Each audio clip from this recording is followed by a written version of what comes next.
Aniya na ang mga dagkong balita karong adlaw sa One Mindanao. Driver nga mibangga sa misita kaniya nga traffic enforcer sa Davao City, mipatimaw na. Rason ni ini nga nabanggaan ang enforcer, misaka ang iyang blood pressure.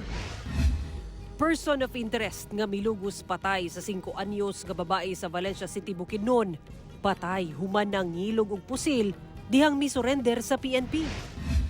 Tulo ka gun ban violators nadakpan sa Misamis Oriental ug Misamis Occidental. Pipila ka adlaw sukad nagsugod ang gun ban. Lalaki nga nag-selfie suot ang PNP uniform sulod sa kampo sa General Santos City Police Office, arestado. Pamilya sa 19 anyos nga babae nga napalgang patay ug dunay mga samad dinunggaban sa Taguluan, Misamis Oriental na nawagan og hustisya.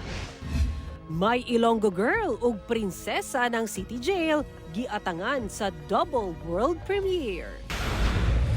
Ito ang GMA Regional TV 1 Mindanao.